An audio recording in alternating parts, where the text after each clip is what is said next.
उपचायाणं नमो लोये सौवसाहुणम् ऐसो पंच नमोकारो सौब पावपणासनो मंगलाणं च सौबेसिं परमं हवै मंगलम्।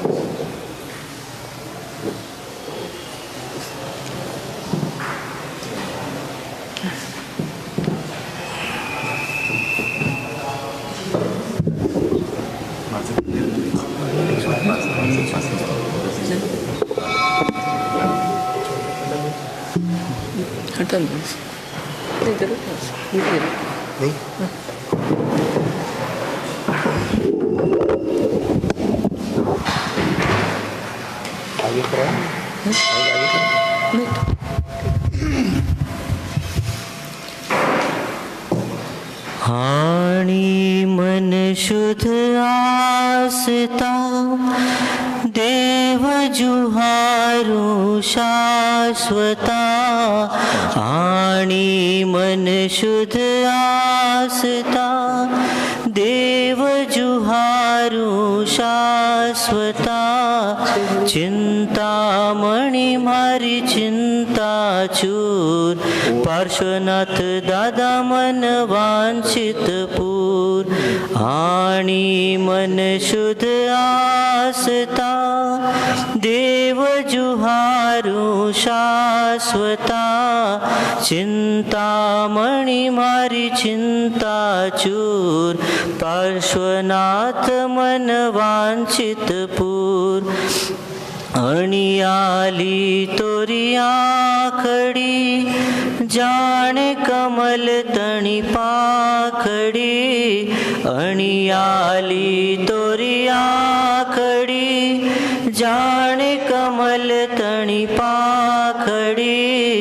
मुख दीठा दुख जावे दूर चिंतामणी मारी चिंता चूर पार्श्वनाथ मन वांछित पूर। को कहने न में मारा मन मातू ही गमे। को कहने न में मारा मन मातू ही गमे। सदा जुहारू उगते सूर चिंतामणी मारी चिंता चूर पार्श्वनाथ मन वांछित पूर। बिछड़िया बाले सर में वैरी दुश्मन पाछा ठेल। बिछड़िया बाले सर में वैरी दुश्मन पाछा। तू छे मारे हाजरा हजूर चिंतामणी मारी चिंता चूर पार्श्वनाथ मन वांछित पूर। इह स्तोत्र जे मन में धरे तेहना काज सदाई सरे। इह स्तोत्र जे मन में धरे तेहना काज सदाई सरे। आदि व्याधि दुख जावे दूर चिंतामणि मारी चिंता चूर पार्श्वनाथ मन वांछित पूर। मुझ मन लागी तुम सुप्रीत दूजो कोयन आवे चित। मुझ मन लागी तुम सुप्रीत दूजो कोयन आवे चित। कर मुझ तेज प्रताप प्रचूर चिंतामणी मारी चिंता चूर पार्श्वनाथ मन वांछित पूर आणि मन शुद्ध आसता देव जुहारू शाश्वता आणि मन शुद्ध आसता देव जुहारू शाश्वता चिंतामणी मारी चिंता चूर पार्श्वनाथ मन वांछित पूर चिंतामणी दादा मारी चिंता चूर भव भव दे जे तुम पद से श्री चिंतामणि अरिहंत देव भव भव जे तुम पद से श्री चिंतामणि अरिहंत देव समय सुंदर कहे गुण भरपूर चिंतामणि मारी चिंता चूर पार्श्वनाथ मन पूर आणि मन शुद्ध आसता देव जुहारू शाश्वता आणि मन शुद्ध आसता देव जुहारू शाश्वता चिंतामणी मारी चिंता चूर पार्श्वनाथ मन वांछित पूर चिंतामणी दादा मारी चिंता चूर शंखेश्वर दादा मारी चिंता चूर।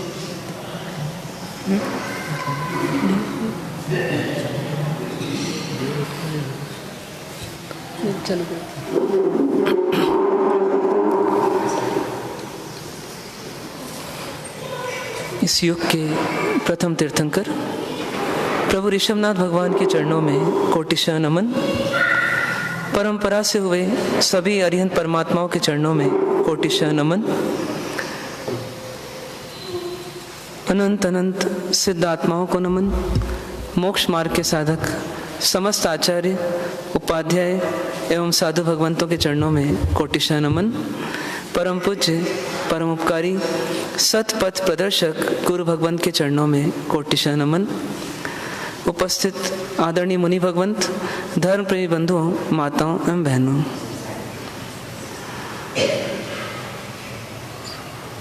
आज का दिन एक विशेष दिन है कि परमात्मा के आश्रय में आपको हमको रहने का मौका मिल रहा है। दिन की शुरुआत किससे हुई?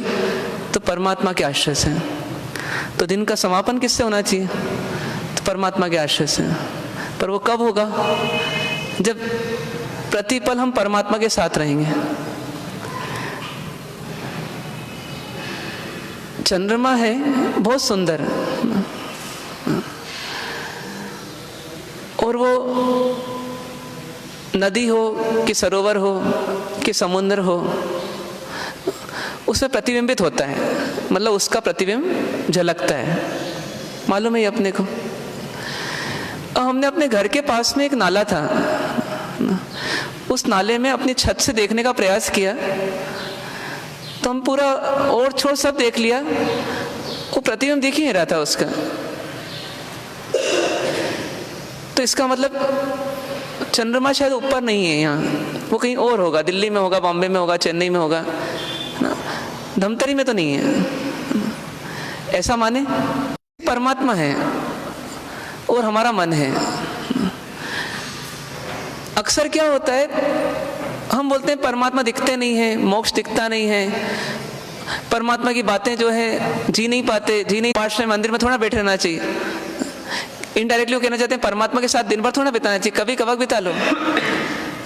मतलब परमात्मा के अस्तित्व को लेकर के, परमात्मा के प्रभाव को लेकर के, परमात्मा की ऊंचाई को लेकर के हमारे अंदर में निशंकता नहीं है, बहुत सारी शंकाएं हैं।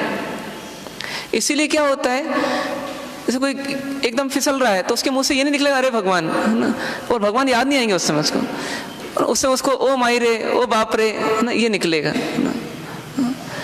कभी कोई गुस्सा दिलाने वाली परिस्थिति आती है, देख लूंगा तुझे, मतलब अपने आप को देख रहा है वो उस समय परमात्मा को नहीं देख रहा। तो क्यों नहीं दिख रहा? ये परमात्मा दिखता क्यों नहीं? क्या कारण? क्योंकि हमारा मन कैसा हो गया, गंदी गटर जैसा ना, उस गटर में परमात्मा दिख नहीं पाते, और हम दोषारोपण किस पे करते हैं? परमात्मा पर। इसीलिए जैसे जो अभयदेव सूरी जी को हुआ या जो मानतुंगाचार्य को हुआ ना, वो भक्ति हमारे अंदर जन्म ही लेती, उस भक्ति की एक झलक भी हमारे अंदर नहीं आ पाती। और हमें कभी कभी लगता है ये सब चमत्कार तो क्या है कि किंवदंतियों के रूप में आ गए होंगे और ऐसा उल्लेख होने लग गया होगा, फिर बड़ा चढ़ा करके प्ररूपण कर दिया गया होगा और ऐसे बात खत्म। मतलब कोई विशेष हमको उसमें लगता नहीं, दिखता नहीं। अब कोई मानतुंगाचार्य ने कोई भक्तावर बनाई होगी और 48 ताले 52 ताले टूट गए होंगे, ये सब क्या है? ये तो कपोल कल्पित बातें हैं। ऐसा करके हम उस बातों को अक्सर बुद्धिजीवी जितने होते जाते हैं हम, जितने हमारी लॉजिकल रीजनिंग होते जाता है, थिंकिंग होते जाता है, उतना उतना हम इन बातों को नकार देते हैं। अधिक से अधिक तत्वों की बात को स्वीकार करना ही पड़ता है, लेकिन कथन योग की बातें हुई या कोई दृष्टांत हुए, प्रसंग हुए, उनको तो हम उड़ा देते हैं। पर ये सोच भी पूरी तरह सही नहीं है, क्योंकि एक लेवल तक हम लॉजिकली सोचते हैं, उसके अंदर में और लॉजिक्स हैं जो हमको दिखते नहीं हैं। यहाँ क्या बोला अभी इस स्तवन में कि पार्श्वनाथ भगवान का आज अपने को आश्रय लेने का मौका मिला है ना, बनारस से लेकर के खंबात तक और खंबात से लेकर के धमतरी तक हमको परमात्मा का आश्रय लेने का मौका मिला है आज। तो परमात्मा का आश्रय कैसे लेना? तो आनी शुद्ध मन आस्था, देव जुहारू शाश्वता ना, मतलब उनको शुद्ध मन ला करके, अपने भीतर में मन को शुद्ध करके ना, फिर देव को जुहारना है, मतलब देव को नमन करना है ना। और कौन से देव? तो शाश्वत देव हैं ना। मतलब भले हम उनका नाम भूल जाएं, आने वाली पीढ़ी भूल जाए, हो सकता है छठे आरे में भूल जाए, लेकिन देव कैसे हैं वो देव शाश्वत है ना। परमात्मा का स्वरूप कैसा है? तो परमात्मा का स्वरूप कृत्रिम नहीं है कि कुछ समय रहे फिर चला जाए। उनकी चमक फीकी नहीं होती, उनका प्रकाश ओझल नहीं होता। वो कैसे हैं? वो शाश्वत हैं, सदा काल रहने वाले हैं। तो ऐसे परमात्मा जो हैं उनका आज आश्रय लेने का मौका मिला है हमको। तो एक भावना करना अपने को कि आज परमात्मा पार्श्वनाथ जी से कुछ सीखना है हमारे को। क्या सीखना? क्या सीखना उनसे? सीखना मतलब उनके निकट आएंगे तो सीख पाएंगे, उनके निकट नहीं आएंगे तो सीख भी नहीं पाएंगे। पर निकट भी आना है और सीखना भी है। उनके अंदर सीखने योग्य क्या है? यदि सबसे मुख्य चीज कोई है जिसमें सब चीजें आगे समाहित हो जाती हैं, वो चीज है समता। सिर्फ पार्श्वनाथ भगवान नहीं बल्कि जितने अरिहंत परमात्मा हैं उनकी मुख्य पहचान क्या है? उनकी समता। और अपना विषय भी यही चल रहा है, धर्म भावना ना। आत्मा का स्वभाव क्या है? आत्मा का धर्म क्या है? समता। 12 भावनाओं का सार क्या है? समता। पूरे प्रवचन का सार क्या है? मतलब जिन प्रवचन का, जिन वचनों का सार क्या है, जिन वाणी का सार क्या है? समता। जीवन में सुख का सार क्या है? समता। भय, चिंता, शोक, दुख, कष्ट, इन सब का समाधान क्या है? समता। इसलिए इस समता के स्वरूप को समझते हैं आज। तो देखिए, पहली बात यह है कि समता यानी क्या?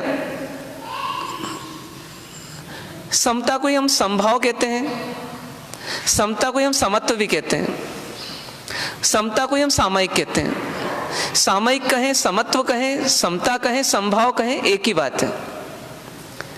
ये क्या चीज है? तो जैसे हम बोलते हैं कि एक तराजू है, वो तराजू जो है उसमें दोनों चीजें, दोनों पलड़े बराबर हैं, तो बीच का कांटा क्या बोलेंगे हम? किसमें है? ये सम में है, न इस ओर है न उस ओर है। अब ऐसी मन में, मन की स्थिति देखें, कोई अनुकूल परिस्थिति है, कोई प्रतिकूल परिस्थिति है, लेकिन मन के तराजू में ये दो पलड़े में एक अनुकूल एक प्रतिकूल है, लेकिन भीतर में क्या स्थिति है कि दोनों के प्रति हम कैसे हैं? सम हैं, समान हैं। उसका नाम है समता। सम मतलब ही होता है समान हो जाओ, इक्विलिब्रियम में आ जाओ। मतलब आपके लिए दो चीजों में भेद नहीं रहे, दोनों इक्वल रहे, उसका नाम है सम। तो 3 ऑप्शन है हमारे पास। या तो हम राग करें किसी चीज से, मतलब उसकी ओर झुक जाएं, या द्वेष करें किसी चीज से, मतलब उससे हट जाएं, और या फिर तीसरा ऑप्शन ये है कि हम बीच में रहें, न वो अच्छा है न वो बुरा है, उसमें सहज रहें, शांत रहें, और उसको बोलेंगे हम सम में रह जाएं, समता में रह जाएं। मतलब राग करें, द्वेष करें या समता करें ना। ये तीन ऑप्शन किस किस के पास है दुनिया में? किस किस जीव के पास है? हर जीव के पास है ये तीनों ऑप्शन, और वो तीनों में से जिसका उपयोग करना चाहिए उसका कर सकता है। आपके कोई परिचित हैं, वो ट्रेन में आपको मिल गए, आपको एकदम राग उमड़ रहा है, और आपका साथी जो आपके साथ जा रहा है ट्रेन में, उसका उनसे कोई परिचय नहीं है, उसको राग नहीं आ रहा, और इसका उल्टा भी हो सकता है। तो इसका मतलब यह हुआ कि राग, द्वेष और समता ये तीन स्थितियां हैं। तो समता मतलब क्या हो जाएगा? जहां राग भी नहीं है और जहां द्वेष भी नहीं है, तब समानता है। और क्लियर कहें अपन तो कभी निंदा का माहौल मिला, कभी प्रशंसा का, मतलब किसी ने कभी तारीफ की और कभी किसने निंदा कर दी।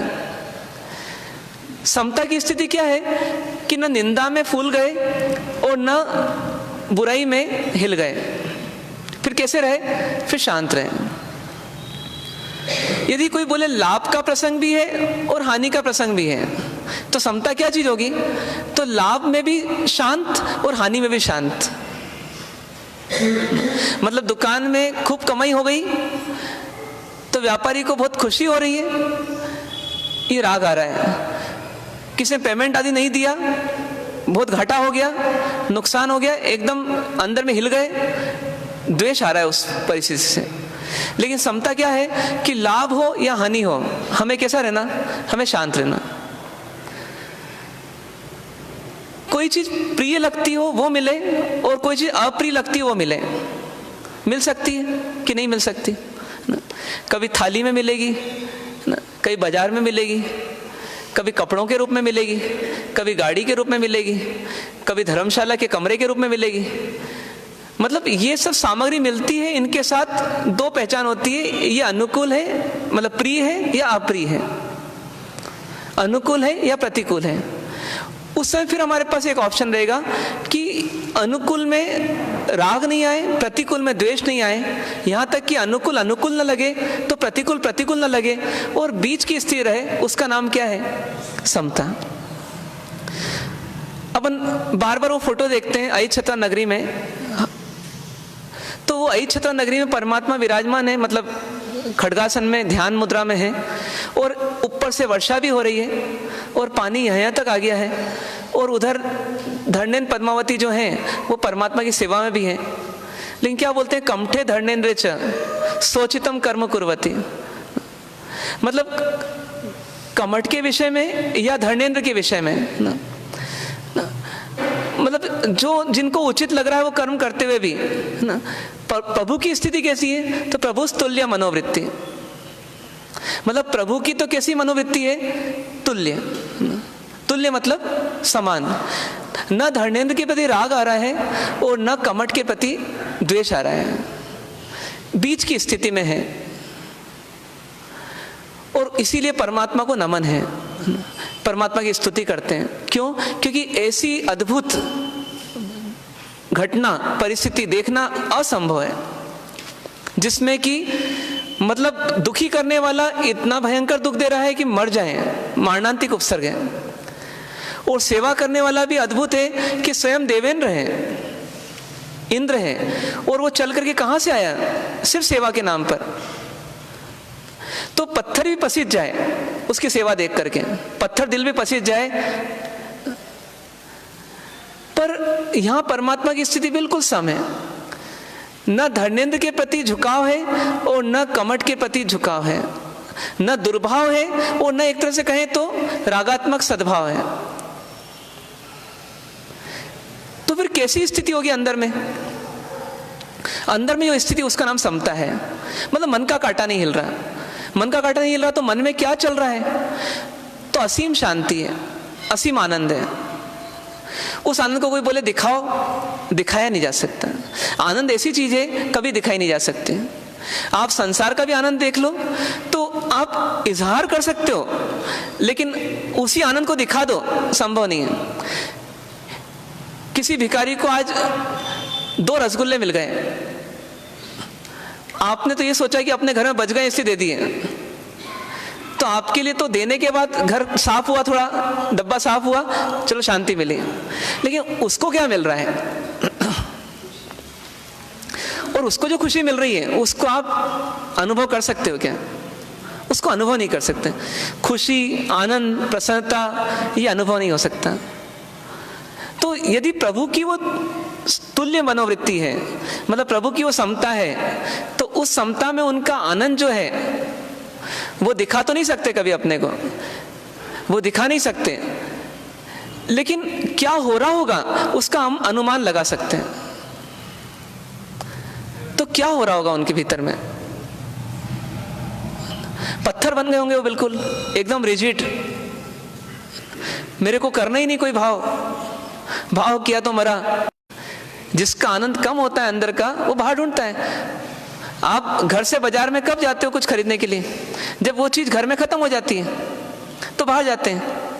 तो जिसका आनंद अंदर में खत्म हो जाता है वो बाहर ढूंढता है। अब 2 तरह ढूंढता है, एक तो जिससे राग है उसको पाने का प्रयास करता है, वो मिल जाए तो मेरे को वापस आनंद मिल जाए, और या फिर जिससे द्वेष है वो हट जाए मेरे सामने से, वो हटे तो मेरे को शांति मिले। तो हमारा सुख हमेशा कम रहता होगा अंदर, तभी हम क्या करते रहते हैं, कभी राग और कभी द्वेष। अब प्रभु की क्या स्थिति होती होगी? प्रभु की स्थिति क्या होती होगी? अब अनुमान लगा सकते हो क्या आप? पारस में सब राग करना है तो बाहर जुड़ना है, द्वेष करना है तो बाहर जुड़ना है, और राग से सुख पाना है तो राग करना है, द्वेष से सुख पाना है तो द्वेष करना है।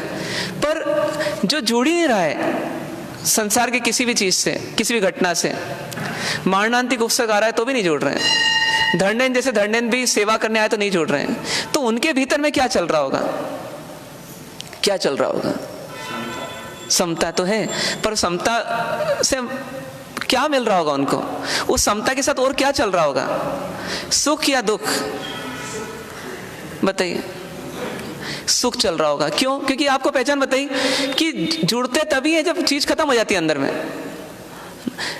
तो वो नहीं जुड़ रहे, इसका मतलब वो अभी संतुष्ट हैं, अभी उनके पास है कुछ, और वो जो है वो उनके लिए सब कुछ है, उनको कोई फिक्र नहीं हो रही, कोई तनाव नहीं आ रहा उनको, कोई आतुरता नहीं हो रही उनको, कोई अधीरता नहीं हो रही उनको, ना कुछ लाना है ना कुछ हटाना है, मतलब वो मस्ती में है अपने, वो अपने आनंद में है। अब उनका आनंद देख सकते हैं क्या अपन? वो देख नहीं सकते अपन। उनका आनंद वो दिखा सकते हैं क्या? दिखा भी नहीं सकते। तो फिर आनंद होगा कि नहीं होगा? सोचो आप, आनंद होगा कि नहीं होगा? देख भी नहीं सकते, दिखा भी नहीं सकते, फिर आनंद होगा कि नहीं होगा? इतनी कला तो वो जेब कतरे में भी होती है कि सामने वाले की जेब में देखा नहीं उसने क्या है, लेकिन वो अनुमान लगा लेता है। आप गए बॉम्बे, आपको नहीं पता कि वो क्या, कौन घूम रहा है मेरे साथ, एकदम शरीफ लग रहा है, और वो मौका देख करके जेब काटता है विदिन अ सेकंड, और काट करके सीधे भागता है और आपको मिलता भी नहीं है, पर उसका निशाना जो है सही लग जाता है। कारण क्या? उसने देख लिया, उसने उस चीज को देख लिया जो आप छुपा रहे हो या आप दिखा नहीं पा रहे हो। तो देखने की कला तो होनी चाहिए अपने अंदर में, देखने की योग्यता तो होनी चाहिए। परमात्मा के आनंद को देखो आप, वो आनंद बरस रहा है, लेकिन वही वाली बात है कि चंद्रमा है, चंद्रमा है, प्रतिबिंबित होने की तैयारी है, लेकिन गंदी गटर है। किससे भरी हुई है गटर? ये राग और द्वेष से भरी हुई है, कलुषित है एकदम। इसको राग में आनंद जरूर दिख जाता है, द्वेष में आनंद दिख जाता है, लेकिन बिना राग और बिना द्वेष की जो समता है उसमें आनंद नहीं दिखता है। इसीलिए आज भी हम यहीं पर हैं। 7 साल पहले मिले थे ना, तो भी आप प्रवचन सुनते थे, आज भी आप प्रवचन सुन रहे हो, और 7 साल बाद क्या करोगे? क्या करेंगे? प्रवचन सुनेंगे कि नहीं सुनेंगे? सुनेंगे। आप बोले मासा आप भी बोल रहे थे 7 साल पहले, आज भी बोल रहे हो, 7 साल बाद क्या करोगे? बोलते रहोगे आप। पर आप सोचो कि परमात्मा को ना सुनने की आवश्यकता पड़ रही, ना बोलने की आवश्यकता पड़ रही, तो क्या चीज है उनके पास? वो समता है। वो समता मतलब सब कुछ, समता मतलब सब कुछ। ये समता जो है ये वास्तव में असीम शांति वाली है, सहज शांति वाली है। बिना किसी वस्तु पर निर्भर हुए आत्म आश्रित होकर के शांति मिलती है इसमें, आत्म आश्रित होकर के। डिपेंडेंसी है ही नहीं। जब आपको समता का सुख लेना है, आपको किसी से नहीं मिलना, आपको सिर्फ अपने आप से मिलना है। मतलब ये समता जहां है वहां शांति के लिए ना किसी पर निर्भरता है, ना कोई स्वार्थ है, ना कोई लोभ है, ना कोई मान सम्मान की प्राप्ति है, कुछ नहीं है। कुछ भी नहीं है तो भी शांति है इसमें। इसको बोलते हैं कंडीशन लेस हैप्पीनेस।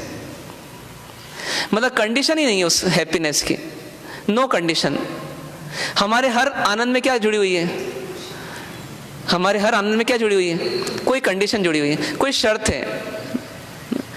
मेरे को आनंद तो मिलेगा, ये 1 कप चाय पिला देना तो मेरे को आनंद मिलेगा, ये भोजन समय पर दे दे तो मेरे को आनंद मिलेगा, नौकर जो दुकान पर समय पर आ जाए मुझे आनंद मिलेगा, ये चिल्ला चोट बंद कर दे एकदम शांत हो जाए तो मुझे आनंद मिलेगा। यहां तो कोई कंडीशन ही नहीं है। सामने वाला चिल्ला रहा है कि बरस रहा है कि कुछ भी कर रहा है, अंदर में शांति चल रही है। जैसे आपका एसी कैसा होता है, बाहर में बहुत गर्मी है और कमरे के अंदर क्या है? अब कोई सामान्य व्यक्ति, कोई आदिवासी व्यक्ति हो जो पहली बार शहर में आया हो और वो धूप में चल रहा हो, वो अधिक से अधिक कितना सोचेगा, भैया किसी पेड़ की छांव में आ जाओ बस, या किसी बिल्डिंग की छांव में आ जाओ, क्योंकि इससे अधिक तो कभी शीतलता मिल ही नहीं सकती। लेकिन आपके भीतर में क्या चल रहा है वो उसको दिख नहीं रहा है। आपको एसी का जबरदस्त आनंद मिल रहा है, जबरदस्त शीतलता मिल रही है और उसको कुछ भी नहीं दिख रही है। सेम चीज यहाँ पर है। जब तक समता का अनुभव नहीं है तब तक हमारे को समता हमारे लिए एक अबुझ पहेली है। मतलब हमारे लिए समता मतलब क्या? बोरियत। सामायिक मतलब क्या? बोरियत। समता मतलब कंटाला। मतलब ये समता वमता क्या है? ये कुछ भी नहीं है। इससे जीवन थोड़ा चलता है। समता जिएंगे तो सब खत्म हो जाएगा, सब उजड़ जाएगा। 2 भाई लड़ रहे हो, कोर्ट केस कर रहे हो और उनमें से एक भाई को बोले भैया समता रख लो, छोड़ो, छोड़ देगा वो? नहीं छोड़ेगा, क्योंकि उसके मन में क्या है? ये समता मतलब बेकार की चीज, कायरों की चीज, इससे कुछ नहीं मिलेगा। लेकिन नहीं, भगवान बनने वाले भगवान भी समता में आ रहे हैं तो भगवान बन रहे हैं, और भगवान बन गए तो परम पूज्य बन गए, और परम पूज्य बनकर देवेंद्र, नरेंद्र, इंद्र सब आते हैं। तो क्यों आना पड़ता है? क्या है उनके पास? उनके पास समता है। तो इस समता में कुछ तो रहस्य है। ये समता जो है, ये क्यों पाना अपने को? क्यों पाना इस समता को? क्योंकि राग और द्वेष ये सॉल्यूशन नहीं है। न राग कोई सॉल्यूशन है किसी चीज का, और न द्वेष सॉल्यूशन है। जीवन भर हम क्या करते रहेंगे? नई नई चीजों से राग करते रहेंगे, पुरानी पुरानी चीजों से द्वेष करते रहेंगे, या अनुकूल चीज से राग करते रहेंगे, प्रतिकूल चीज से द्वेष करते रहेंगे। पूरी जिंदगी इसी खटपट में निकल जाएगी, पूरी जिंदगी। लेकिन जिंदगी को जीते हुए जब जब हम चाहेंगे जैसा वैसा नहीं होगा, फिर हम दुखी होंगे। और ये किसी के साथ नहीं हुआ कि जैसा चाहता है वैसा उसको मिलता ही है। कहीं ना कहीं, कभी ना कभी, कैसे ना कैसे न चाहिए हुई चीजें मिलती ही है, और उसको स्वीकारना पड़ता है, उसमें जीना पड़ता है। आज अस्पताल भरे हुए हैं तो व्यक्ति खुद होकर गया ना, उसको इनविटेशन आया था और वो खुशी खुशी गया, उसको जाना पड़ा। पुलिस स्टेशन भरे हुए हैं, कोर्ट में इतने केसेस हैं कि 10 साल, 20 साल, 30 साल भी पूरी कोर्ट्स को निकल जाए तो भी पूरे वो केस सॉल्व नहीं होंगे। दुकान में झंझट है, घर में झंझट है, न्यूक्लियर फैमिली है तो प्रॉब्लम है, जॉइंट फैमिली है तो प्रॉब्लम है, अमीरी है तो अलग प्रकार की प्रॉब्लम है, गरीबी है तो अलग प्रकार की प्रॉब्लम है। हमारे जीवन में यदि हम शॉर्ट में कहें तो 2 भाव ही चलते रहते हैं हमेशा, एक भय का और एक शोक का। भविष्य का भय और अतीत का शोक। ये अक्सर चलता रहता है। वर्तमान में हम बहुत कम रहते हैं, अधिकांश समय हम या तो भविष्य में पहुंच जाते हैं या अतीत में चले जाते हैं। अभी आप देखना 10 बजेगी, 10:15 बजेगी, 10:30 बजेगी, आपके दिन भर की झंझटें शुरू हो जाएगी। सुबह सुबह थोड़ा शांति का अनुभव करते हैं, फिर दिन भर तो आप एक मशीन की तरह लग जाते हैं, और उसमें आपको दिन भर क्या मिलता रहता है? तो टेंशन टेंशन टेंशन। यदि आपकी हार्ट बीट्स देखें किसी व्यक्ति की, तो सुबह हो सकता है कि उसकी दिन नॉर्मल है, तो दिन भर की दौड़ भाग में वो शाम तक होते होते कहाँ की कहाँ पहुंच जाएगी, क्योंकि उसका खून कितनी बार गर्म होता है, खून कितनी बार खोलता है, उसके दिन भर में कितने उतार चढ़ाव आते हैं। ये किसकी बात है? ये अपनी बात है, अपनी स्थिति। मतलब पूरा जीवन यदि हम सार रूप में कहें तो सुख के सपने देखना और दुख में जीना, सुख के सपने देखना और दुख में जीना। मतलब आप देखो कि आपको हर युग में, हर एज में कोई ना कोई भविष्य के टेंशन्स रहे हैं। बेटे की शादी करना है, बेटी को पढ़ाना है, ये करना है, वो करना है, हमेशा टेंशन है। या अतीत की स्थिति देखें तो अतीत में मेरे साथ उसने वैसा कर दिया था और इसने ऐसा कर दिया था, और इसलिए आज भी भुगत रहे हैं, और ऐसा हो रहा है, वैसा हो रहा है, ये चल रहा है। नहीं चलता ये। कौन है अपने में से जो बोले कि ये मेरे को कुछ भी नहीं चलता? एक भी मिलेगा कोई, और वो मिलेगा तो गप दे रहा है, वो अपने आप को ठग रहा है। ये हमारी जिंदगी का सार है। मतलब कोई बोले जीवन में क्या सार है, तो सामग्री बहुत थी, सामग्री बहुत थी, लेकिन उस सामग्री के मिलने पर भी हमारे को सुख जो है वो कभी टिकाऊ स्थायी सुख कभी नहीं मिला। एक क्षण का हमको सुख का एक वो दिखता है कुछ दृश्य, और वैसे ही क्या हो जाता है, नया दुख चालू हो जाता है। एक इच्छा पूरी होती है और हम थोड़े सुखी होते हैं, और तुरंत क्या होती है, कई इच्छाएं दूसरी जन्म ले लेती हैं। पेमेंट आया और उसके साथ ही आपका नया चक्कर चालू हुआ कि अब इसको कहाँ रखवाना, अभी तो दुकान में रख के जा नहीं सकते, घर में ले जाने में टेंशन है, भैया बैंक में दे के आया, है ना, बैंक में उससे रिक्वेस्ट करना भैया मैनेजर से कि थोड़ा लेट हो रहा हूँ लेकिन ले ले। मतलब टेंशन चालू है। ऐसा नहीं कि पेमेंट आया तो उसको आप आधे घंटे तक उसका सुख लेोगे। आपने भोजन बहुत अच्छा बनाया, और भोजन बनाने के साथ ही आपको चिंता हुई कि वो समय पर आ जाएं सब लोग और भोजन कर लें। भोजन के लिए आ भी गए समय पर, आपको नया टेंशन चालू हुआ कि भोजन करा दिया, अब ऐसा चौका थोड़ा छोड़ सकते हैं, चौके को समेटो। चौका समेटा आपने ना, वैसे ही आपको बब्बू की याद आ गई कि बब्बू अब स्कूल से आएगा तो थोड़ा उसके लिए क्या बनाना देख लो, वो हर चीज़ नहीं खाता। फिर उसके लिए बनाया और वो आया और वो हाँ ना करता है, और आप मुश्किल से खिलाते हो तो आपको उसका टेंशन चलता रहता है। और उसने खाया ना, और सासू जी ने आवाज़ दे दी।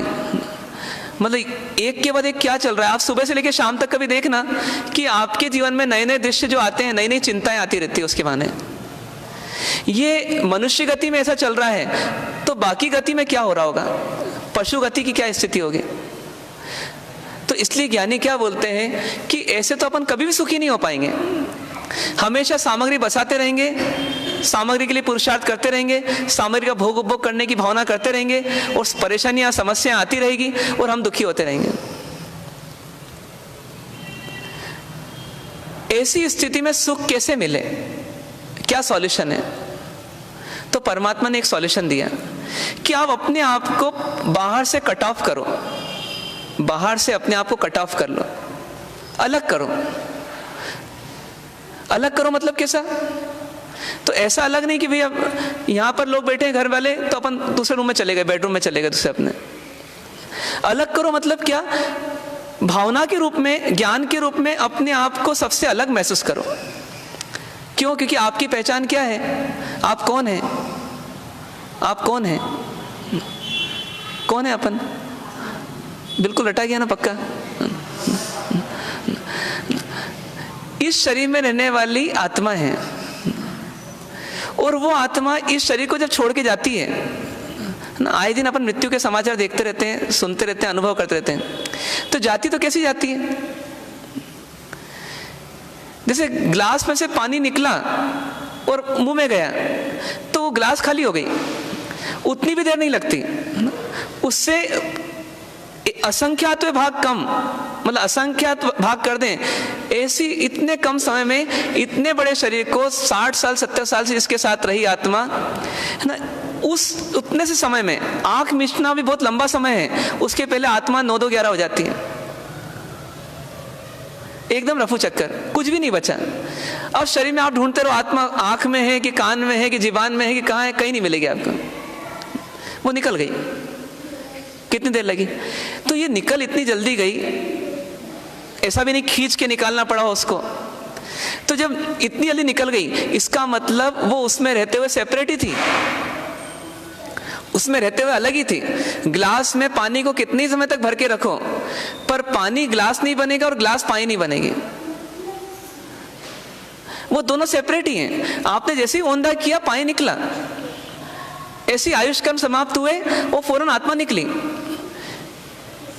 और अपन आत्मा है, अपन निकल जाएंगे किसी दिन, एक क्षण आएगा निकल जाएंगे इससे। और कौन हाथ मलते रह जाएंगे? कौन हाथ मलते रह जाएंगे? अपने मम्मी पापा, पत्नी पति, बच्चे, ये हाथ मलते रह जाएंगे। ये तो मलते रहेंगे। इनके पास तो फिर भी कुछ कर गुजरने के लिए समय रहेगा, कुछ आयुष शेष है इनकी, कुछ कर सकते हैं। आप इनके हाथ से निकले हो, लेकिन इनके पास इनका जीवन है। लेकिन अपन जब निकल जाएंगे तो अपन भी चाहें कि उस पुराने शरीर में वापस चले जाएं, जा पाएंगे? कोई ठूस के हमको डाल दे, कोई बोले भैया सेम साइज है, फटाफट इसको भर दो वापस आत्मा को इसी साइज में, भर पाएंगे? नहीं भर पाएंगे। क्यों? कि निकल गई सो निकल गई। अब हम हाथ मलते रह जाएंगे। जिस गति में जाएंगे, जिस योनि में जाएंगे, किसी अंडे में जाएंगे या किसी गर्भ में जाएंगे या मिट्टी में कहीं पर आत्मा पहुंचेगी, अब उस समय वो बहुत दुखी होगी, क्योंकि सब बसा बसाया छूट गया। थोड़ा छूटता है तो इतनी दुखी होती है। एक चेन गुम हो जाए, कभी मंदिर दर्शन करने आए, पूजा करने आए, और चेन गिर जाए कहीं पर रास्ते में, तो 10 चक्कर लग जाएगा मंदिर तक का, पर मंदिर दर्शन के लिए नहीं निकलेगा। सोचिए आप, क्यों? क्योंकि वो आसक्ति नहीं छूट रही, एक चीज नहीं छूट रही। तो जब सब कुछ छूटेगा, और उसमें संस्कारों में सब कुछ भरा हुआ है अंदर में, राग की आसक्ति, द्वेष की आसक्ति सब भरी हुई है अंदर में, तो वो आसक्ति के संस्कार जो रहेंगे वो कितना दुखी करेंगे। पर सबसे बड़ी खासियत यह है कि जीते जी यदि सत्य को स्वीकार करना चाहें तो परमात्मा को देख करके हम सत्य को स्वीकार कर सकते हैं। परमात्मा जो प्रभु बोल रहे हैं कि समता में है, वो समता क्या चीज है? कि अपने आप को सबसे डिटेच कर दिया, सबसे डिटेच कर दिया, अलग कर दिया। मतलब जो अलग है उसको अलग कर दिया, और अलग करके फिर देखा उस संसार को, अलग करके देखा उस संसार को, तो क्या मिला? कि जो कुछ प्रॉब्लम है वो कहाँ है? वो मुझ में नहीं है, मुझसे बाहर कहीं है। मुझ में नहीं है, मुझसे बाहर है।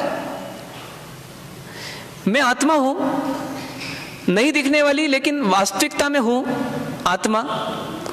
ज्ञान स्वभावी आत्मा हूं, सुख स्वभावी आत्मा हूं। जितने इमोशंस चल रहे हैं वो आत्मा में ही चल रहे हैं। ये आत्मा की पहचान है, आत्मा की शक्तियां हैं। इससे आत्मा अनुभव गोचर है, अनुभव से पकड़ में पता पड़ रही है। उसको स्वीकार कर सकूं, अपने गटर के पानी को थोड़ा साफ करना पड़ेगा, तो वो दिखने लगेगी।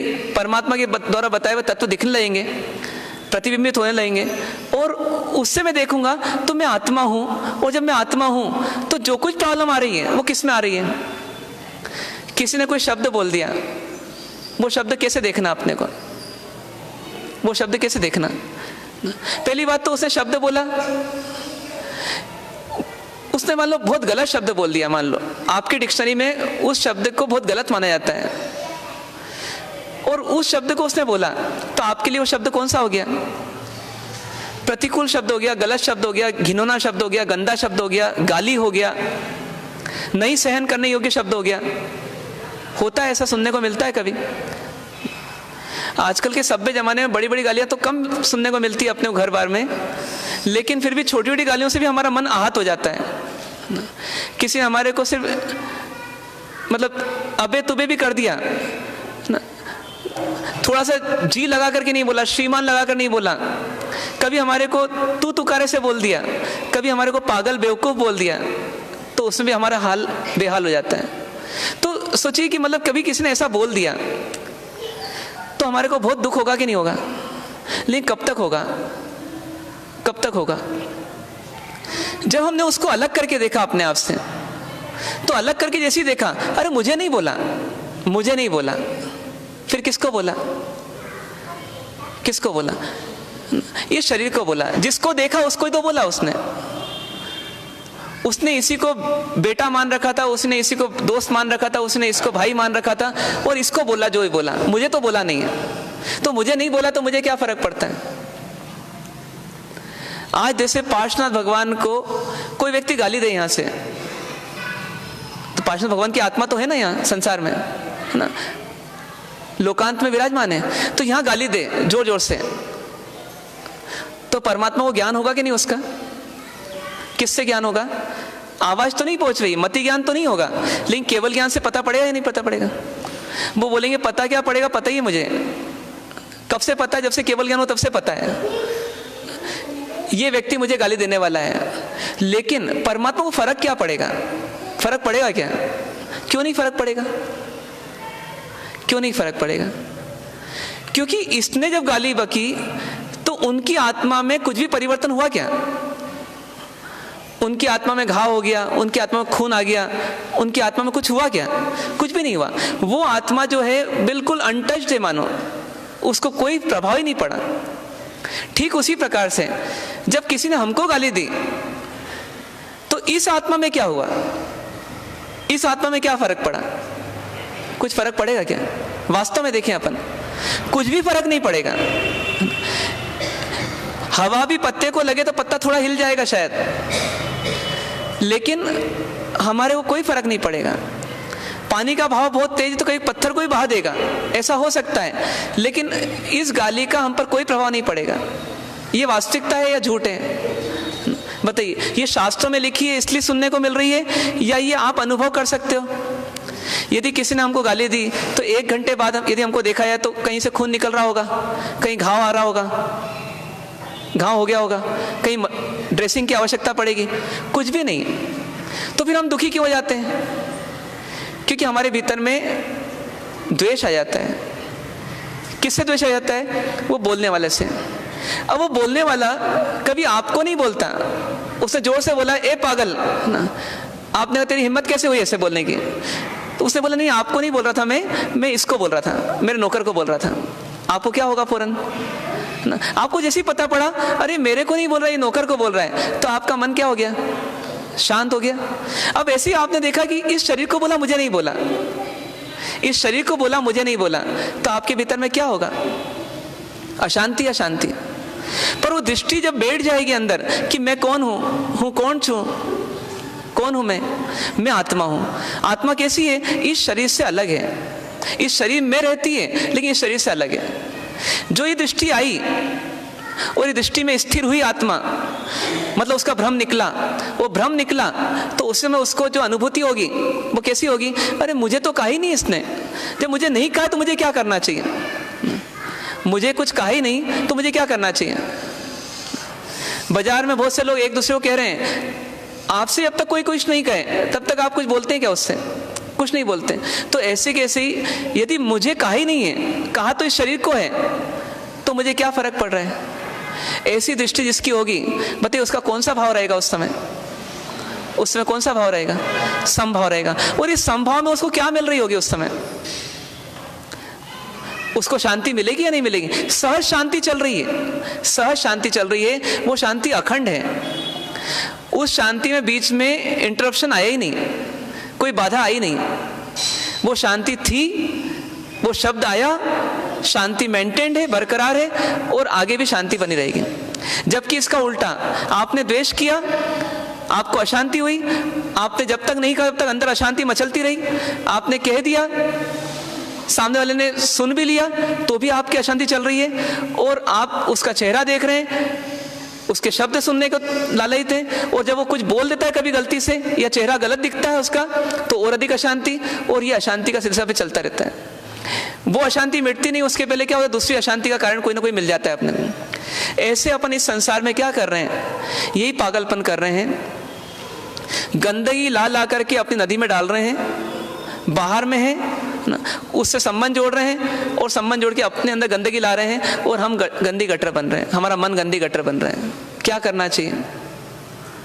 बाहर की गंदगी लाना नहीं, बाहर से अपने आप को सेपरेट देखना, बाहर से अपने आप को सेपरेट देखना।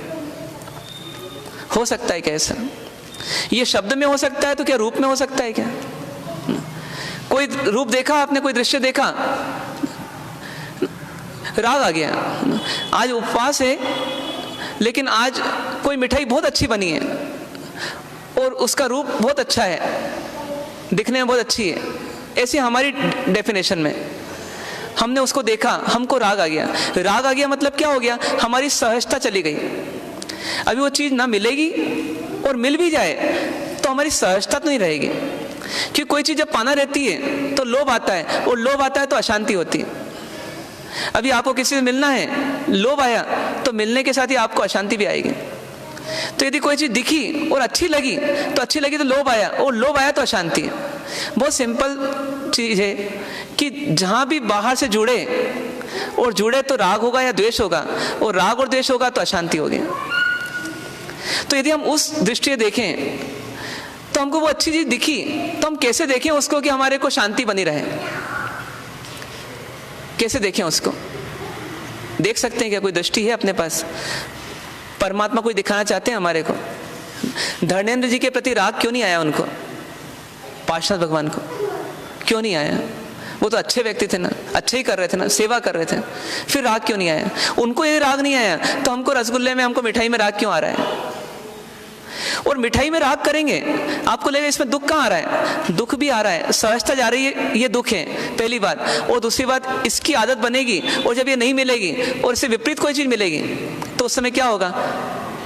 उससे द्वेष आएगा तो दुख साक्षात हो जाएगा। मतलब सीसॉ देखा है अपन ने कई बार, तो यदि कोई चीज़ ऊपर जाती है सीसॉ में तो दूसरा जो एंड है उसको देखो तो क्या मिलेगा? वो नीचे जाता है।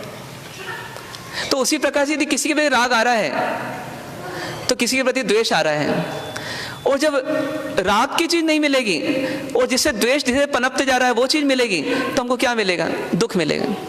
आपने जैसे जैसे कोई चीज के संस्कार डाले तो उस चीज से राग हुआ, तो समझ जाइए उसी के साथ साथ जितना इसका राग तीव्र होते जा रहा है, इसी प्रकार की कोई दूसरी चीज, लेकिन वो हमको नहीं जचती, वो चीज यदि मिलेगी, वो चीज के बारे में सोचें तो उस चीज की वजह से द्वेष चल रहा है और द्वेष बढ़ते जा रहा है। यदि आप 4 व्हीलर में आ गए तो अब 2 व्हीलर, कोई बोलता है कि 2 व्हीलर में आप शादी पार्टी में चले जाओ तो आपको बड़ा अनकंफर्टेबल लगता है। अब 3 लोगों को जाना है और 2 व्हीलर में जाना है, जा सकते हैं, थोड़ा अनकंफर्टेबल लगता है, सहजता नहीं रहती, उसमें शांति रहती। क्यों? पहले जाते थे, 20 साल पहले जाते थे, अभी क्यों नहीं जा पाते?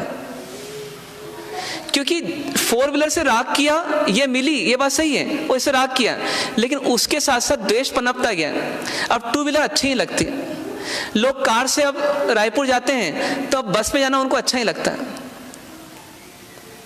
तो कोई चीज अच्छी लगना ये भी एक समस्या है कि ये अच्छी लगेगी तो कई चीजें ऐसी होगी जो बुरी लगेगी। और जब ये राग द्वेष का भेद चलता रहेगा हमारे मन में, मस्तिष्क में, तो क्या होगा? जब राग जिससे करते हैं वो नहीं मिलेगा तो द्वेष वाली चीज मिलेगी और उस समय हमको बहुत दुख होगा। तो एक तरह से ये राग और द्वेष हमारी कमजोरी है, हमारी कमजोरी बढ़ाते जाते हैं। तो इसलिए ज्ञानी क्या बोलते हैं कि तरीका कौन सा अपनाओ? तरीका राग और द्वेष से भिन्न समता का अपनाओ। आज कोई चीज मिल रही है, आप उसका उपयोग कर लो, लेकिन उससे राग मत करो। राग करना मतलब उस पर निर्भर हो जाना, उस पर डिपेंडेंट हो जाना। अब वो नहीं मिलेगी तो अपने को दुख है। और एक चीज हमने उपयोग की और वो अब नहीं मिलेगी तो हमको कोई दुख नहीं है। महाराज साहब आए और चातुर्मास रहे और उनका प्रस्थान हो जाए तो उनका इतना बड़ा उपास्य छूट जाएगा उनका, तो उनको रोना चाहिए। तो रोते क्यों नहीं? क्यों नहीं रोते? क्योंकि उपयोग किया है लेकिन आसक्ति नहीं की है। उपयोग करना भी एक प्रकार का राग है, लेकिन उपयोग के बाद आसक्ति हो जाए तो तीव्र राग है। एक तीव्र राग है कि चीज छूट गई तो भी उसकी याद आ रही है। एक मंद राग है कि जब तक चीज थी तब तक उसका उपयोग करने का राग आया, चीज छूट गई अब उसका राग नहीं आ रहा। समता तो और ऊपर की चीज है, लेकिन कम से कम आसक्ति से उपयोगिता तक तो आ जाए। सेंस ऑफ अटैचमेंट की बजाय सेंस ऑफ यूज तक तो आ जाए।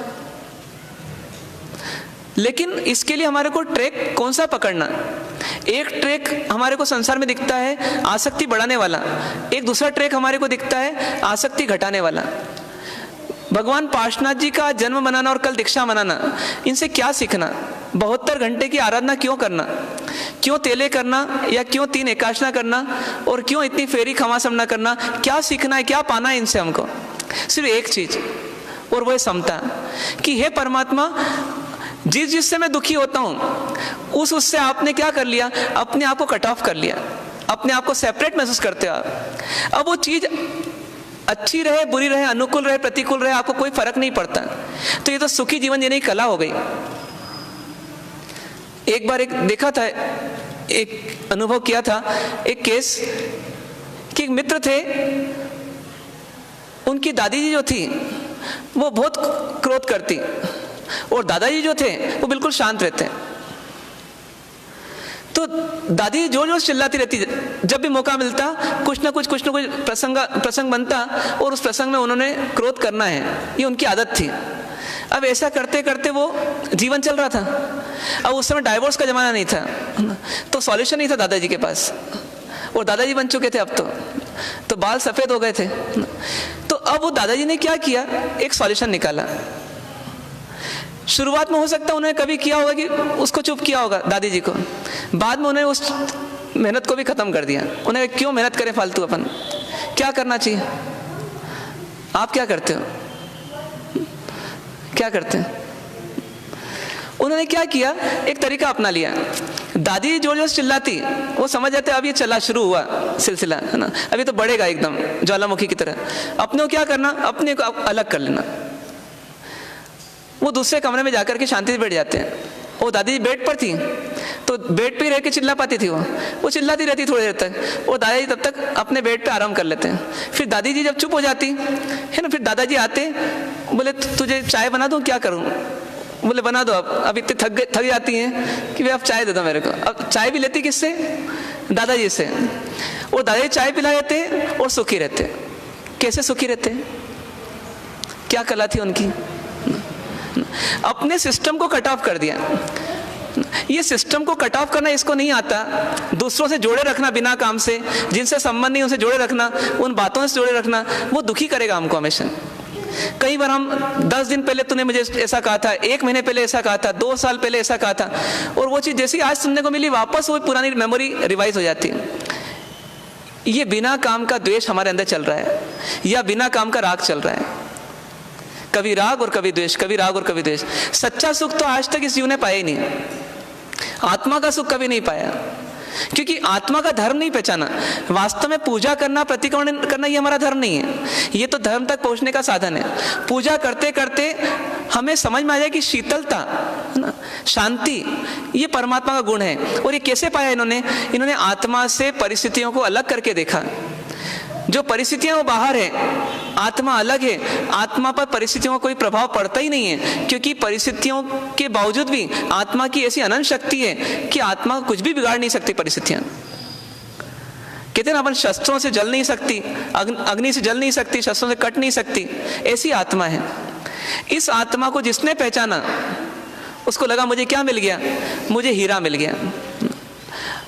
अब मेरे पास चिल्लर नहीं है तो कोई दिक्कत नहीं है, क्योंकि मेरे पास हीरा है। इसलिए इस आत्मा की पहचान हो सके उसके लिए परमात्मा का आलम्बन लेना। मतलब परमात्मा का अभिषेक क्यों करना? क्योंकि परमात्मा के ऊपर बहुत सारा कल का विलेपन लगा हुआ है, इसलिए निकालना है उसको, इसलिए नहीं।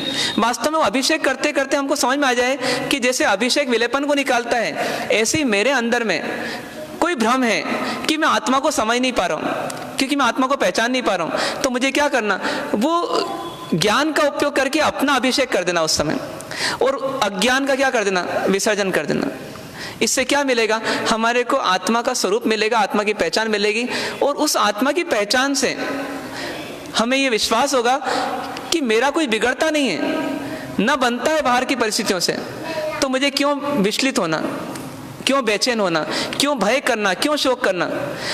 अधिकांश शोक, अधिकांश भय, अधिकांश चिंताएं हमारी फिजूल में चल रही है, फिजूल में चल रही है, अनावश्यक।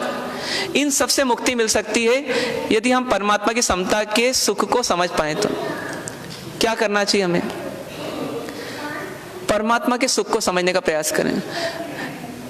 एक और उदाहरण दे देते हैं अंतिम, कि देखिए यदि आपने साड़ी पहन रखी है 5,000 रुपए की और उस साड़ी में दीपक की लो लग गई मान लीजिए और वो साड़ी जलने लगी और इतने में कोई व्यक्ति आया, आपका पल्लू खींचा और उस पल्लू को फाड़ दिया उसने और आप बच गए, नहीं तो आग पकड़ती तो पूरी साड़ी जलती और शायद आप जल जाते। तो बताइए आपको खुशी होगी कि दुख होगा? तो क्यों खुशी हुई आपको? तो आपकी साड़ी फट गई ना। आपने उस समय भेद ज्ञान किया, आपने सेपरेट किया। जो चीज आपको दुखी कर रही है उसको अलग करो, जो चीज आपको दुखी कर रही है उसको अलग करो, तभी आपको सुख मिलेगा। ये दुख की चीज के साथ जुड़े रहोगे, डूबते जहाज के साथ आप जुड़े रहोगे तो आप भी डूबोगे। तो जहाज डूब रहा है तो क्या करो, अपन कूद जाओ, अपन मत डूबो। तो एक सिंपल सी चीज है कि संसार में दुख को लेकर के जो भी परिस्थितियां मिलती है ये सब पर में मिलती है, चाहे शरीर में मिलती है और चाहे परिवार में मिलती है और चाहे वो परिग्रह में मिलती है। उतार चढ़ाव, अच्छा बुरा सब, अनुकूल प्रतिकूल, निंदा प्रशंसा, लाभ हानि, ये सब बाहर के दृश्यों में होता रहता है, बाहर के संसार में होता रहता है। इसमें अपना काम कितना है? अपना काम ये जानते रहो, जुड़ो मत, जानते रहो। ये जिसने करना सीख लिया और ये समझ गया वो कि जानना क्यों, जुड़ना क्यों नहीं, क्योंकि ये मेरी है ही नहीं। अन्यत्व भावना लगाई वहां पर, अरे ये मेरी नहीं है। एकत्व भावना लगाई, मैं तो अकेले ही हूं, है ना, ये मेरा नहीं है। तो क्या होगा, हम उससे अपने आप को सेपरेट कर लेंगे। और ये सेपरेशन ही जो है ये हमें क्या देगा? अब दुख की परिस्थिति को हमने अलग कर दिया तो दुख भी हमसे क्या हो गया, अलग चला गया। जब दुख अलग चला जाएगा तो हम कैसे रह जाएंगे? हम सुखी रह जाएंगे। तो छोटी छोटी परिस्थितियों में जैसे हम हिल जाते हैं, कभी खाने को लेकर के, कभी पीने को लेकर के, कभी घूमने फिरने को लेकर के, कभी टीवी को लेकर के, कभी मोबाइल को लेकर के, कभी किसी ने विश नहीं किया उसको लेकर के, कभी कपड़े धोबी के यहाँ से नहीं आया उसको लेकर के, कभी आज नौकरानी नहीं आई उसको लेकर के। कितनी परिस्थितियां बिना काम की हमारे पास रहती है, हमारी डिक्शनरी में, हमारी मेमोरी में, और वो हमको बार बार जब याद करते हैं दुखी करती रहती है। ये सिद्धांत ही हमने गलत बना रखे हैं। धोबी का कपड़ा समय पर आना चाहिए, नौकरानी को रोज आना चाहिए, नौकरानी को सफाई ऐसी करना चाहिए, नौकर को दुकान पे ये काम करना ही चाहिए, गाड़ी खराब नहीं होना चाहिए। ऐसे कितने हमने गलत सिद्धांत बना रखे हैं जो कि वस्तु व्यवस्था से विपरीत हैं।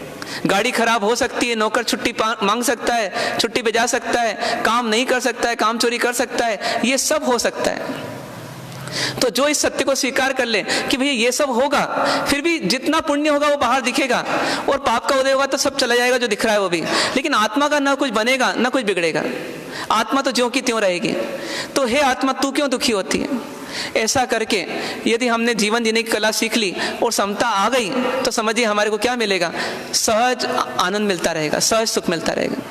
तो ऐसा प्रयास आपको हमको सबको करना कि आज भगवान का जन्म है और हमारे भी जीवन में जन्म हो, कि हम कोशिश करें कि अभी तक भ्रम में जी रहे थे अब सत्य का जन्म हो, अभी तक अज्ञान में जी रहे थे ज्ञान का जन्म हो, और हम जो विषमता में जी रहे थे, राग द्वेष में जी रहे थे, उसकी जगह समता का जन्म हो, और हमारे भीतर में एक कला विकसित करने का ध्येय बने, संकल्प बने कि मुझे इस जन्म में, इस जीवन में मुझे समता की प्रैक्टिस करना है, समता की आराधना करना है और समता की कला सीख करके समता के संस्कार के साथ इस जीवन को छोड़ के जाना है। तो आप प्रयास करें, मैं भी करूं। इन्हीं शुभ भावों से विराम। ओम शांति शांति शांति। अंतर से छू लो तुम, अपने को अमर कर लो। अंतर से छू लो तुम, अपने को अमर कर लो।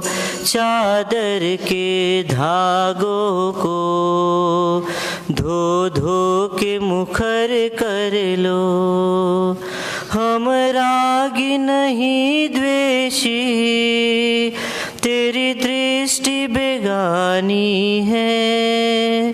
हम रागी नहीं द्वेषी, तेरी दृष्टि बेगानी है। तू चादर ओढ़े जो वह गंदी पुरानी है। दोषों से भरी गठरी लदती है, नजर कर लो। अंतर से छू लो तुम, अपने को अमर कर लो। चाहों से बड़ा कोई दुख दर्द नहीं होता। चाहे न चलाते तो संसार नहीं होता, चाहों से उभरना तो इच्छाएं दमन कर लो, अंतर से छू लो तुम, अपने को अमर कर लो। भारों को ढोया है, भारों को ढोते हैं, निर्भारन होना है, भारों को रोते हैं, भारों को भारों में झोंको तो उरुण कर लो, अंतर से छू लो तुम, अपने को अमर कर लो। अवगुण से नेहन हो, अवगुण से नेहन हो, पापों से न हो बंधन, अवगुण से नेहन हो, पापों से न हो बंधन, पावन परिणाम बने, ऐसा हो परिवर्तन, पर की आसक्ति घटे, इतनी सी फिक्र कर लो, अंतर से छू लो तुम, अपने को अमर कर लो। चादर के धागों को धो धो के मुखर कर लो, यात्रा में निश्चय ही अति सार्थकता होगी, यात्रा में निश्चय ही अति सार्थकता होगी, यदि लक्ष्य सुनिश्चित हो संग आत्मिकता होगी, शांति की किरणों से जगती की भंवर हर लो, अंतर से छू लो तुम, अपने को अमर कर लो। चादर के धागों को धो धो के मुखर कर लो, अंतर से छू लो तुम, अपने को अमर कर लो। सहजानंदे शुद्ध स्वरूपी हूँ अविनाशी आत्मस्वरूपी, देह मरे छे हूँ नथी मरतो, हूँ अविनाशी आत्मस्वरूपी, सहजानंदे शुद्ध अविनाशी आत्मस्वरूप, देह मरे छे हूँ नथी मरतो, हूँ अविनाशी आत्मस्वरूपी, सहजानंदे शुद्ध स्वरूपी हूँ अविनाशी आत्मस्वरूपी, देह मरे छे हूँ नथी मरतो, अविनाशी आत्मस्वरूपी। पचखा दिव्य उपवास सूर्य हो गए अबन बच गई तीव्र परमास्नम खाई सनतम पाणहर पोरसीम 60 पोरसी बच गई अनंत नवणम सहसा गण पच्चम कलम दिशा में वोस रही पोरसी 60 पोरसी एकासना व्यासना बिंदवी हो गए सो नौकार सिम पोरसीम 60 पोरसी बच गई चौम परमास्नम पाणम खाई सनतम सहसा गण पच्चम कलम दिशा में सदा बिंदवी बच गई अनंत लेवलम के सुसम कत बचम एकासना व्यासना बच गई तीव्र परमास्नम खाई सनतम सागणम आउंटन पसंद करोटन वोस रही। पंच परमेष्ठी भगवंतों को भावपूर्वक वंदन। बाहर से पधारी अतिथियों का श्री जैन श्वेतांबर मूर्ति पूजक संघ व चातुर्मास व्यवस्था समिति हार्दिक स्वागत अभिनंदन करती है। आप श्री के भोजन की व्यवस्था धन के श्री मंगल भवन में रखी गई है, कृपया पधार कर अनुग्रहित करें। प्रभु पार्श्व जन्म दीक्षा कल्याणक के पावन अवसर पर 3 दिवसीय परमात्मा भक्ति सह प्रवचन माला का आयोजन किया गया है। आज द्वितीय दिवस सुबह हमने अष्टप्रकारी पूजा करी। दोपहर में 2 बजे प्रभु की पंच कल्याणक पूजा रखी गई है। रात्रि में 8:30 बजे भक्ति रखी गई है। भक्ति के पश्चात आरती होगी।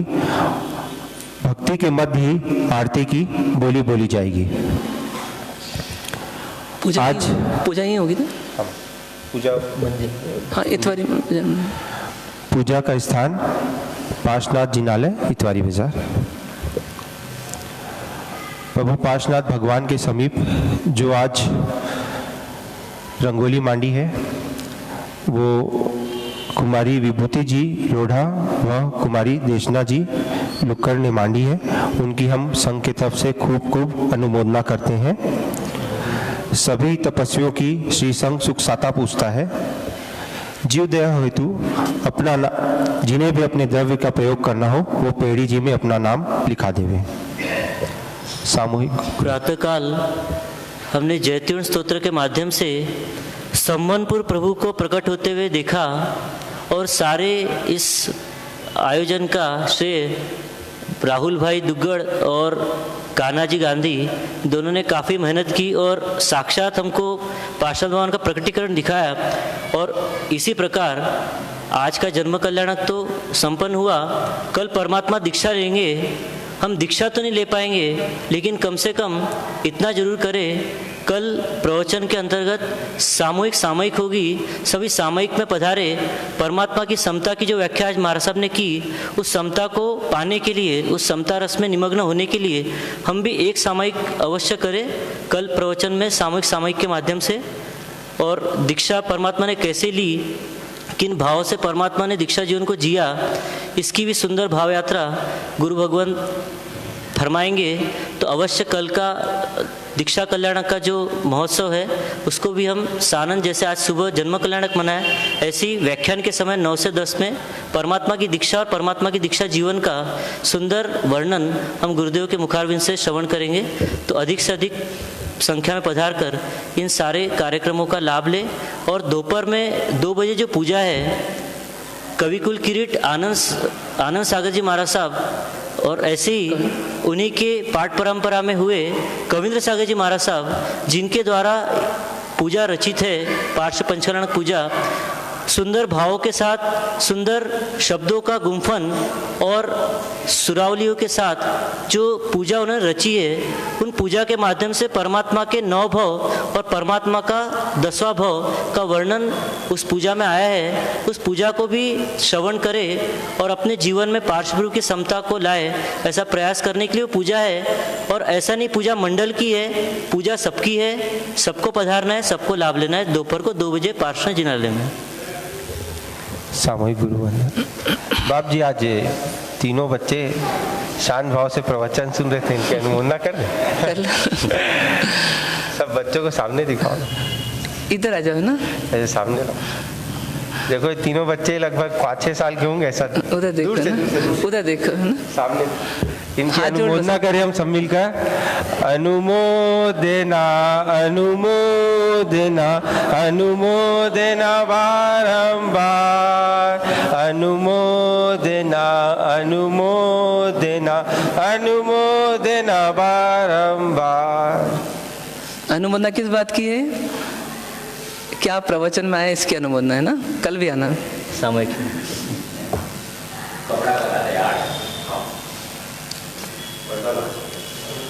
रहने दीजिए, ऐसे मांग लिख लेते हैं। मांग लिख रहने दीजिए।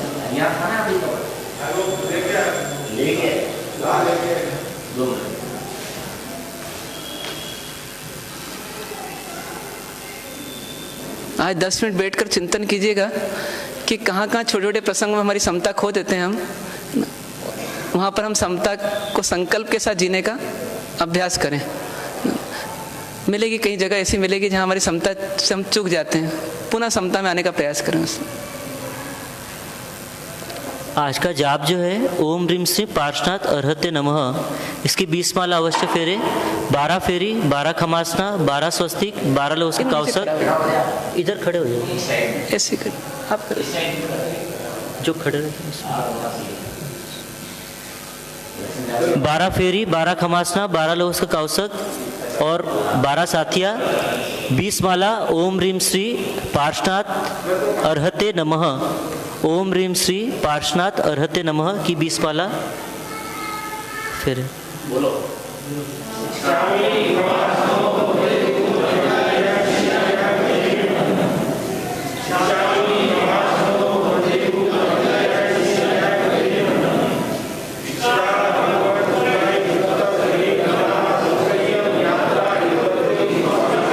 देवगुरु प्रसाद वर्तमान योग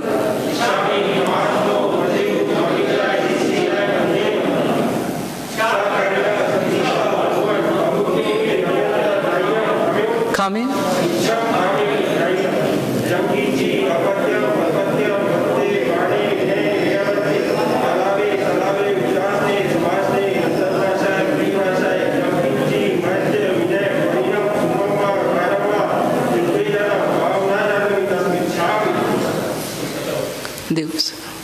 चत्तारि मंगलम अरिहंता मंगलम सिद्धा मंगलम साहू मंगलम केवली पनत धम्म मंगलम। चत्ताई लोकोत्तमा अरिहंता लोकोत्तमा सिद्धा लोकोत्तमा साहू लोकोत्तमा केवली पनत धम्मो लोकोत्तम।